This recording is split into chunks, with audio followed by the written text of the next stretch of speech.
একটা কড়ার মধ্যে 1 বাটি সুজি নিয়ে নিলাম। সুজিটাকে শুকনো খোলাতেই ভাজতে হবে। মিডিয়াম ফ্লেমে সুজিটাকে নেড়েচেড়ে ভালো করে বেশ একটু লাল করে ভেজে নিন। বারবার করে নেড়ে দিতে হবে, তা নাহলে সুজি একদিক লেগে যাবে। বেশ একটু লাল করে ভেজে নিলাম। এবার এই কড়ার মধ্যে দিয়ে দিচ্ছি যে বাটিতে আমি সুজি মেপেছিলাম সেই বাটির 2 বাটি দুধ।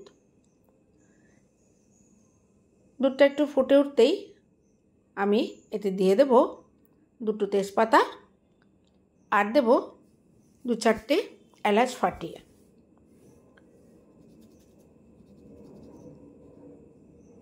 তারপর বেশ ভালো করে এটাকে নাড়িয়ে চাড়িয়ে নেব।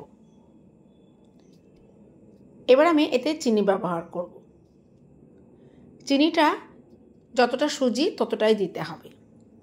আমি একটু কম ব্যবহার করেছি ঠিকই, কিন্তু যতটা সুজি নেব ঠিক ততটাই চিনিও দিতে হবে, তাহলে একদম ঠিকঠাক মিষ্টি হবে। চিনিটাকে দুধের সঙ্গে বেশ একটু গলিয়ে নিচ্ছি। চিনিটা মিশে গেলে এতে আমি দিয়ে দেব ভেজে রাখা সুজি। সুজি দিয়ে গ্যাসের ফ্লেমটাকে কিন্তু একদম কমিয়ে দিতে হবে। হালকা এই কম আছে সুজি রান্না করতে হবে। ভালো করে দুধের সঙ্গে নেড়েচেড়ে সুজিটাকে রান্না করুন।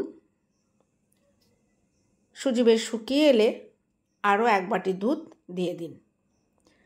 দুধটা আপনারা একসঙ্গেও 3 বাটি ইউজ করতে পারেন, অর্থাৎ 1 বাটি সুজির জন্য 3 বাটি দিতে হবে দুধ আর 1 বাটি ভর্তি করে চিনি।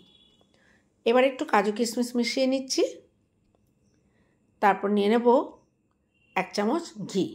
এই ঘিয়ের পরিমাণটা কিন্তু আপনারা নিজেদের ইচ্ছা মতো দিতে পারেন।